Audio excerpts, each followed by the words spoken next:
నీ పేరేం పేరు? నా పేరు అక్షయ్. నువ్వేమేం పాటలు పాడతావు? నేను షష్ట హరిశ్చంద్ర మహారాజు, ఆ. పాండవుల భారతము, ఈ బాలనాగమది, ఇప్పుడు మీదంతా అంతరించిపోయింది కదా, మిమ్మల్ని బుడిగ జంగాలు అంటారా మిమ్మల్ని? బుడిజంగాలు. మీకు రిజర్వేషన్లు బాగానే వస్తున్నాయా? మా ఫలితాలు అందుతున్నాయా మీ పిల్లలకి? మా పిల్లలు పని చేసుకుంటారు. చదువుకుంటలే? చదివించినాము. గవర్నమెంట్ జాబ్ రాకపోతే పని చేసుకోండి. ఏం తవరా చదివించిన? 10 అయిపించాను. 10th అంటే వాళ్ళు సరిగ్గా చదవలేదు, మంచి జాబులు వస్తుంది, గవర్నమెంట్ జాబులు.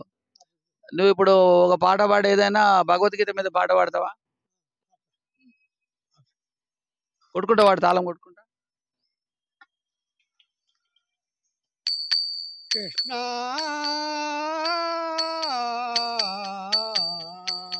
బావయ్యా బావా కృష్ణ, నిన్ను కర్ణుని కొట్టలేను బావా. కర్ణుడు కాదు, ఒక నిమిషము. అయితే కర్ణుడి యుద్ధాలు కాకుండా ఇప్పుడు భగవద్గీత ద్వారా మనకు కొన్ని చెప్పారు. ఇప్పుడు అన్నదమ్ములు వాళ్ళు. ఒక నిమిషం, అట్లా కాదు. నా ఆలోచన ఏంటంటే, ఇప్పుడు చాలా ఇళ్ళల్లో అన్నదమ్ములు పడతలేదు. అన్న బాగుపడితే తమ్ముడు ఓరువాడు, వాడికి ఎట్లయినా ఇబ్బంది పెట్టాలని చూస్తాడు. తమ్ముడు బాగుపడ్డాడు అనుకో, అన్న వీడికి ఆరన్లో కూడా పోటీ ఉంటది. ఈ జలసి అంటే ఏమంటారు? అసూయ అంటారు. అసూయ అంటే ఆ బాగుపడితే ఓర్వక అక్క చెల్లెల మధ్యలో కూడా ఉంటుంది. ఇది వాళ్ళు ఇలా కీడు చేస్తూ ఉంటారు. అట్లా మనం చేయకూడదు. అంటే భగవద్గీత ద్వారా అసూయ ఉండకూడదు. అహంకారం ఉన్న వ్యక్తులు కూడా, ఇప్పుడు డబ్బు ఉందని అహంకారం ఉందనుకో, డబ్బు లేని వాళ్ళని వాళ్ళు బాధ పెడతారు. అధికారం ఉందని అహంకారం ఉందనుకో, అధికారం లేని హీనంగా చూసి వాడిని అనవసరంగా వాడిని ఇన్సల్ట్ చేసుడు బాధ పెడతారు. అట్లాగే తెలివైన వాడు ఏం చేస్తారు? తెలివి లేని వాడిని ఇన్సల్ట్ చేస్తుంటాడు. నీకు తెలివి లేదురా మొద్దు అని. అయితే మనం ఏం చేయాలి? భగవద్గీత యొక్క ఆవశ్యకత అంటే, భగవద్గీత ఒక మానసిక శాస్త్రం. నేను చెప్పినట్టు చెప్పు, దీని మీద పాట కట్టు. భగవద్గీత ఒక మానసిక శాస్త్రం అను. భగవద్గీత మానసిక శాస్త్రము. ఒక మానసిక శాస్త్రం. ఒక మానసిక శాస్త్రము. మానక కాదు, మానసిక శాస్త్రం. మానసిక శాస్త్రము. అలా కాదు, నేను చెప్పినట్టు చెప్పు.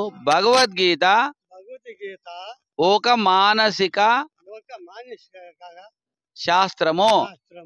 మానసిక ఒక నిమిషం, మానసిక శాస్త్రము. ఓకే. భగవద్గీత ఒక ఆధ్యాత్మిక శాస్త్రము. భగవద్గీత ఆధ్యాత్మిక శాస్త్రము. ఆధ్యాత్మిక శాస్త్రము. మళ్ళీ చెప్పు. ఆధ్యాత్మిక శాస్త్రము. అలా కాదు, నేను అన్నట్టాను ఆధ్యాత్మిక శాస్త్రము. నీకు వస్తలేదు, మళ్ళీ బాగా ప్రాక్టీస్ చేద్దాం మనము. భగవద్గీత మళ్ళీ భగవద్గీత ఓ ఆనంద శాస్త్రము. ఓ ఆనంద శాస్త్రము. భగవద్గీత ఒక మానసిక వికాస శాస్త్రము. మానసిక విశాఖ శాస్త్రము. మానసిక వికాస. విశాఖ కాదు, విశాఖ కాదు నాయన, వికాస. మళ్ళీ విశాఖ అంటావు. వికాస శాస్త్రము. విశాఖ అంటే విశాఖపట్నం వస్తుంది ఇక్కడ. విశాలము అని కాదు, అర్థం అది కాదు. వికాసము. వికాస శాస్త్రము. Very good, very good. శాస్త్రము. విశాఖ శాస్త్రం కాదు, వికాస శాస్త్రము. విశాఖ శాస్త్రము. ఓ మళ్ళీ వెళ్ళిపోయింది. వికాస. ఓ విశాఖ కాదు, వికాస శాస్త్రము. శాస్త్రము. ఓ మళ్ళా విశాఖ అంటారు. వికాస శాస్త్రము. ఇప్పుడు వచ్చింది వికాస శాస్త్రము. శాస్త్రము. వికాస కాదు, వికాస. ఇష్టము. Very good. ఇప్పుడు మీరు నల్లతంగమ్మ కథలు చెప్పారు కదా, నల్లతంగ అన్న చెల్లెలకి పడదు కదా.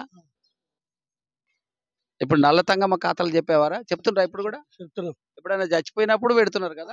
అంతే, ఎవరైనా చనిపోతే హరిశ్చంద్ర మహారాజు. నల్లతంగమ్మ కథ అంటే ఏంటి? అది అన్న చెల్లి. అన్న చెల్లెళ్ళు కొట్లాడా మంచిగా ఉంటుంది. కొట్లాడుతారు.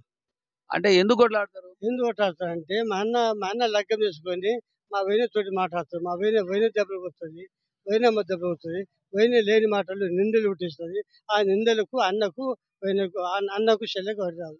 మా చెల్లెలు ఆగాగు అందులో ఆ కథలో ఎక్కువగా చెల్లెలు అన్నకు మీద ఎక్కువ చెప్తారు. అంటే ఇప్పుడు చెల్లెళ్ళు అన్నను చంపడానికి ట్రై చేస్తుంది, రకరకాలుగా విషయాలు ఇచ్చి ఎన్నో రకాలుగా. చెల్లెలు అన్నకు ఎట్లాగైనా తను పెళ్లి చేసుకొని వెళ్ళిపోవాలని చూస్తూ ఉంటది. అయితే ఈ అన్ననేమో ప్రేమతోటి పెళ్లి చేయక తన దగ్గర ఉంచుకుంటాడు. అయితే ఈడు వదులుతలేదని చెప్పి రకరకాలుగా ఆమెను చంపనీక చూస్తుంటాడు అన్నను. అన్న చంపడానికి చూస్తుంది. ఎన్నో రకాల ప్రయత్నాలు చేస్తుంటాడు. ఎన్నో ఆలోచన ఉంటుంది. కానీ అలాంటి కథల వల్ల అన్న చెల్లెలకి విభేదాలు పెరుగుతాయి. అంటే ఎట్లా అవుతుంది, ఇప్పుడు అలాంటి కథ విన్నాడు అనుకో ఎవడైనా, ఓ నా చెల్లె ఎవరితో లేచిపోద్ది అని వెంటనే తెలుసుకోకుండానే ఆ అన్న చెల్లెలకి పెళ్లి చేసేస్తాడు. ప్లస్ చెల్లెల మీద ప్రేమ ఉండదు, గరిపోనికి చేసిస్తాడు.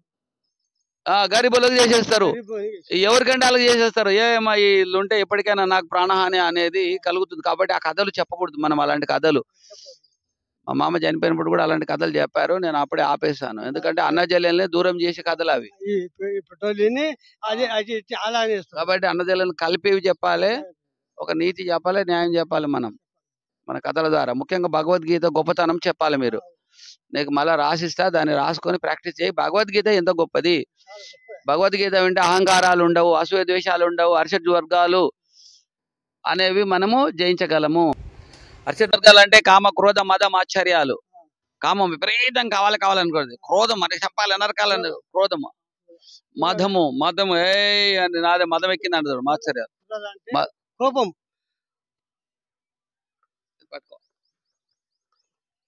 క్రోధం, మదం ఎక్కిందంటే కోపం.